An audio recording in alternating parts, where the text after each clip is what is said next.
ብዙ አጥንቼ ውጤት አላመጣም የምትሉ ከሆነ ይህ ቪዲዮ ለእናንተ ነው። አብዛኛው ተማሪ ረጅም ሰዓት ያጠናል፣ ነገር ግን በሚፈልገው መንገድ ውጤት አይመጣለትም። እዚህ ጋር ስህተቱ ያለው ከጥናት ሰዓት ርዝመት ሳይሆን ከሚያጠኑበት ዘዴ አንጻር ነው። ታዲያ በዛሬው ቪዲዮ በሪሰርች የተደገፉ እንዲሁም ደግሞ በሳይንስ የተረጋገጡ ወሳኝ የሆኑ 5 ቴክኒኮችን ሼር አደርጋችኋል። እነዚህን ቴክኒኮች ብቻ በመጠቀም የጥናት ጊዜያችሁን በግማሽ ቀንሳችሁ እጅግ በጣም ውጤታማ ጥናትን ማድረግ ትችላላችሁ።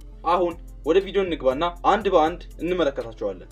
አንደኛ፣ የጥናት እቅድ ይኑራችሁ። አብዛኛውን ጊዜ አይታችሁ ከሆነ በፈተና ሰሞን የምንጨናነቀውና እንዲሁም ደግሞ የምንዋከበው ትምህርት ከብዶን ሳይሆን ጊዜያችንን በአግባቡ ባለማዋቀራችን ነው። የትኛውን አስቀድመን መጀመር እንዳለብን ግራ እንጋባለን። ታዲያ ለዚህ ትክክለኛው መፍትሄ የሚሆነው የጥናት እቅድን አስቀድሞ ማውጣት ነው። በኮርኔል ዩኒቨርሲቲ የተደረጉ ጥናቶች እንደሚያሳዩን ከሆነ አእምሯችን እቅድን በአይነ ህሊናው ስል ወይም ደግሞ በወረቀት ላይ ሲያሰፍር ጭንቀቶች ይቀንሳሉ፣ እንዲሁም ደግሞ ትኩረት የማድረግ አቅሙ ይጨምራል ብለዋል። ይህን ለመተግበር ደግሞ 2 ወሳኝ ነጥቦችን መከተል አለብን።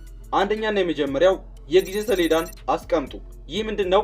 በቀናችሁ ውስጥ ማድረግ ያሉባችሁን ነገሮች በሰዓት ከፋፍላችሁ ማስቀመጥና ለእያንዳንዱ ትምህርት የተወሰነ ሰዓት መስጠት አለባችሁ። አሊያም ደግሞ በቀን ውስጥ የምታጠኑትን ትምህርቶች በዝርዝር በዚህ ሰዓት አጠናለሁ ብላችሁ ማስቀመጥ መቻል አለባችሁ ማለት ነው። ሁለተኛና ቀጣዩ ደግሞ ፖሞዶሮ ቴክኒክ ነው። ይህም ማለት 25 ደቂቃን ፎከስ አድርጋችሁ ማጥናትና እንዲሁም ደግሞ 5 ደቂቃን እረፍት መውሰድ ማለት ነው። ይህ የአጠናን መንገድ ትኩረት እንድናደርግና አይምሮአችን እንዳይዳከም ያደርጋል ማለት ነው። እዚህ ጋር ልብ ማለት ያለባችሁ ነገር ሁሉንም ትምህርት ወይም ደግሞ ሁሉንም ተግባር በአንድ ጊዜ ለማከናወን መሞከር ጭንቀት ይፈጥራል፣ እንዲሁም ደግሞ በጣም ይከብደናል። ስለዚህ ቀናችሁን ስታዋቅሩ ወይም ደግሞ ለጥናት እቅድ ስታወጡ ማድረግ ያሉባችሁ ነገሮች 3 ለዛሬ ብቻ የምትተገብሯቸው ወይም ደግሞ ፕራዮሪቲ የሚሰጧቸውን ነገሮች ለይታችሁ ማስቀመጥ ነው። እነሱን አስቀድማችሁ በዝርዝራችሁ ውስጥ ማካተትና አስቀድማችሁ እነዛን ተግባራት ማድረግ መቻል አለባችሁ ማለት ነው። ይህንም አድርጋችሁ ወደ ጥናት ስትገቡ ማድረግ ያለባችሁ ቀጣዩ ነገር ምንድነው?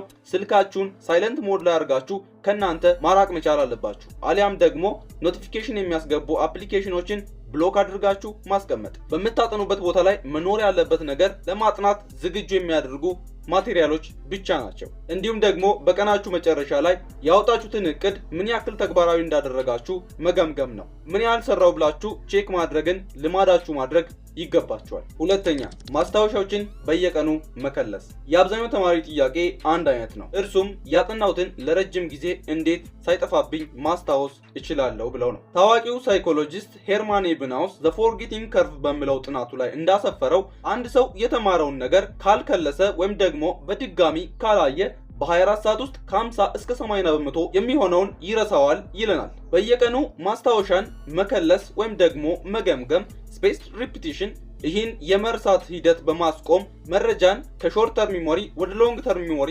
ማስተላለፍ ይችላል። በተጨማሪ በስታንፎርድ ዩኒቨርሲቲ በተጠና ጥናት መሰረት ራስን በመጠየቅና ማስታወሻን በማጠቃለል የሚደረግ አክቲቭ ሪኮል መረጃን ለረጅም ጊዜ እንድንይዝ እንደሚያደርገን ተረጋግጧል። እዚህ ጋር 2 ነገሮችን ልብ በሉ። አንደኛና የመጀመሪያው ከማጥናታችሁ በፊት አሊያም ደግሞ ካጠናችሁ በኋላ ከ10 እስከ 15 ደቂቃ የሚሆን ጊዜን ለክለሳ ወይም ደግሞ ሪቪው ለማድረግ አስቀምጡ። ሁለተኛ፣ ኮርኔል ሜተድ ኢንቲግሬሽን። በማስታወሻ ደብተራችሁ በግራ በኩል ያለውን ክፍል በመሸፈን እንዲሁም ደግሞ በቀኝ በኩል ያለውን ደግሞ በማንበብ ለማስታወስ መሞከር። ይህ የአክቲቭ ሪኮል ቴክኒክ መረጃን የመርሳት እድላችሁን በከፍተኛ ሁኔታ ይቀንሳል። ይህም ደግሞ በፈተና ሰሞን የሚኖርን ውጥረትና ጭንቀት በእጅጉ ይቀንሳል። ማስታወሻን ስትገመገሙ ያልገባችሁን ቦታ ለቀጣይ ጥናት በመተው በደንብ አድርጎ እዛ ቦታ ላይ ማጥናትና እስኪገባችሁ ድረስ መረጃን ማሰባሰብ መቻል አለባችሁ። ሶስተኛ፣ በየቀኑ የስራ ዝርዝር አዘጋጁ። ቱዱ ሊስት እንደማለት ነው። በቀን ብዙ ስራን መስራት ፈልጋችሁ ጊዜ አጠረኝ ብላችሁ ታውቃላችሁ? እውነቱን ለመናገር ጊዜ አጥሯችሁ ሳይሆን ጊዜያችሁን በሚገባ ማዋቀርና መደርደር ስላልቻላችሁ ነው።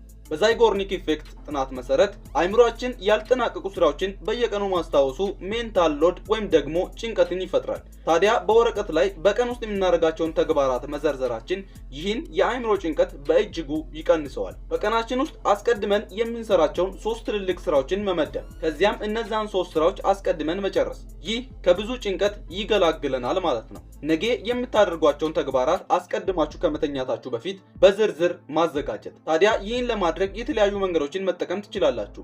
እንደ ጎግል ካላንደር እንዲሁም ደግሞ ማኑዋሊ በወረቀትን መጻፍ ትችላላችሁ። ታዲያ በቀናችሁ ውስጥ ማድረግ ያሉባችሁን ነገሮች ሲዘረዝሩ በጧት ተነስታችሁ ግራ አትጋቡም ማለት ነው።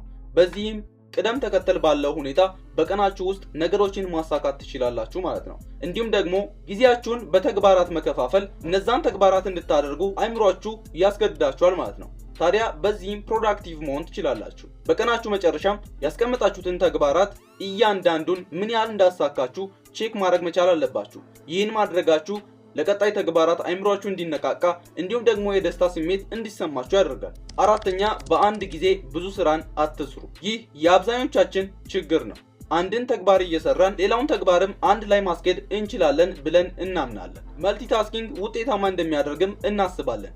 ነገር ግን ይህ ኮምፕሊትሊ ውሸት ነው። በስታንፎርድ ዩኒቨርሲቲ በተደረገ ጥናት መሰረት የሰው ልጅ አእምሮ በአንድ ጊዜ ሁለት ትኩረት የሚፈልጉ ነገሮችን መስራት አይችልም። መልቲታስኪንግን ሳይንሱ ታስክ ስዊቺንግ ይለዋል። ይህም ማለት ከአንድ ስራ ወደ ሌላው ስራ በፍጥነት መዘዋወር ማለት ነው። ይህ የማያቋርጥ መቀያየር ደግሞ አእምሯችን በፍጥነት እንዲዳከም እንዲሁም ደግሞ ኮግኒቲቭ ፋቲክ እንዲፈጠርና የማስታወስ ችሎታችን እንዲቀንስ እንዲሁም ደግሞ በቀናችን ውስጥ ያለው ሰዓት 40 በመቶ እንዲበላና እንዲባክን ይሆናል ማለት ነው። ታዲያ አብዛኛውን ጊዜ በአንድ ጊዜ ብዙ ስራን የሚሰሩ ሰዎች በአብዛኛው ዝቅተኛ ጥራት ያላቸውን ውጤቶችን ነው የሚያመጡት። አንድን ጥናት በአንድ ጊዜ ብቻ ስታደርጉ ትኩረታችሁ መሆን ያለበት መጽሐፋችሁ ላይ አሊያም ደግሞ ኮምፒውተራችሁ ላይ ብቻ መሆን አለበት። እዚህ ጋር ትኩረትን የሚከፋፍሉ ዲስትራክሽኖችን በፍጥነት ማስወገድ መቻል አለባችሁ። ለምሳሌ ዲጂታል ሚኒማሊዝም፣ ስልካችሁን ሳይለንት አድርጋችሁ ከምታጥኑበት አካባቢ ማራቅ አሊያም ደግሞ ፒሲ ወይም ደግሞ ኮምፒውተራችሁ ላይ የተከፈቱ የማይጠቅሙ ታቦችን መዝጋት። ይህን ስታደርጉ ዲስትራክሽኖችን ካጠገባችሁ ወዲያው ታርቃላችሁ። እንዲሁም ደግሞ አንዱን ትምህርት ጨርሳችሁ ወደ ሌላው ትምህርት ከመግባታችሁ በፊት በመሃል ሌላ ነገርን አለመቀላቀል። ብዙ ስራን ይዞ ከመታገል አንዱን አስቀድሞ መጨረስ ውጤታማ ያደርጋል። አምስተኛ ፖሞዶሮ ቴክኒክ። አይታችሁ ከሆነ መጽሐፍ ገልጣችሁ ለማንበብ ስትሞክሩ ሰዓቱ ይረዝምባችኋል።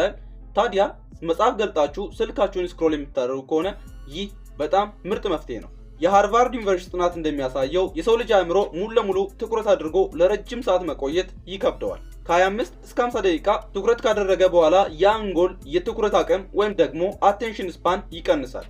ለዚህ ደግሞ ፖሞዶሮ ቴክኒክን መጠቀም የማያሻማ ጉዳይ ነው። ይህ ማለት ደግሞ 25 ደቂቃ በትኩረት ማጥናትና 5 ደቂቃ እረፍት ማድረግ ነው። በዚህ የ5 ደቂቃ እረፍት ደግሞ ስልክና ሶሻል ሚዲያን መጠቀም እጅግ በጣም የተከለከለ ነው። ይህንን ለመተግበር 3 ቀላል መንገዶችን ልንገራችሁ። አንደኛ ዲስትራክሽኖችን ማራቅ። ይህም ማለት ቲቪም ሆነ ስልክ ካጠገባችሁ ሊኖር አይገባም። ስለዚህ ዲስትራክሽኖችን አስቀድማችሁ አስወግዱ። ሁለተኛ ታይመር ማዘጋጀት። እዚህ ጋር 25 ደቂቃን የምትመደቡበት ታይመር ሴት ማድረግ መቻል አለባችሁ። ታዲያ ለዚህ ሁለት ነገሮችን መጠቀም ትችላላችሁ። አንደኛ እኔ የሚጠቀመውና በግሌ ብዙ ጊዜ የተናገርኩት እንዲሁም ደግሞ ቪዲዮ የሰራሁለት ፎከስ ቱዱ አፕሊኬሽንን መጠቀም ትችላላችሁ። እንዲሁም ደግሞ አላርማችሁ ውስጥ ታይመር ሴቲንግ ውስጥ ገብታችሁ 25 ደቂቃን ሴት አድርጋችሁ ቆጥሮ እስኪጨርስ ድረስ ማጥናት ትችላላችሁ። ስለ ፎከስ ቱዱ በደንብ ማወቅ የምትፈልጉ ከሆነ ኮመንት ሴክሽን ላይ ሊንኩን ፒን አደርግላችኋለሁ። ካላረኩኝ ኮመንት ሴክሽን ላይ የቪዲዮን ሊንክ ጠይቁኝ፣ እኔም ሰጣችኋለሁ። ሶስተኛ አንድ ተግባር ላይ ብቻ ትኩረት አድርጉ። 2-3 ስራዎችን መያዝ ውጤታማ አድርገን በአንድ ጊዜ አንድ ነገር ላይ ብቻ ትኩረት አድርጉ። 25 ደቂቃ በትኩረት ካጠናችሁ በኋላ ማድረግ ያሉባችሁ ወሳኙ ነገር 5 ደቂቃ እረፍቱን ስትወስዱ ወጣችሁ ወክ ማድረግ፣ ውሃ መጠጣት አሊያም ደግሞ አካላዊ እንቅስቃሴን ማድረግ እጅግ በጣም ወሳኝ ነገር ነው። ይህም ደግሞ አንጎላችን ሳይዳከም ሙሉ ለሙሉ ትኩረት አድርገን ለረጅም ሰዓት እንድናጠናና ያጠናነውን ነገር ለረጅም ጊዜ እንዳንረሳ ያደርገናል ማለት ነው። ውድ የቻናሌ ቤተሰቦች ዛሬ ከጠቀስኩላችሁ 5 ነጥቦች የትኛው ተመቻችሁ? ኮመንት አድርጉልኝ፣ አነበዋለሁ። እንዲሁም ደግሞ ማስተካከል አለብን የምትሉኝ ነገር ካለ ኮመንት አድርጉልኝ፣ አንብቤ የምችለው ከሆነ እተገብረዋለሁ። ይህን ቪዲዮ ከወዳችሁት ላይክ አድርጉ። እንዲሁም ደግሞ ለዚህ ቻናል አዲስ ከሆናችሁ ትክክለኛው የተማሪዎች ቻናል ላይ ስለሆናችሁ ሰብስክራይብ ማድረግ ቤተሰብ መሆናችሁ እንዳትረሱ። አመሰግናለሁ። መልካም ጊዜ ባይ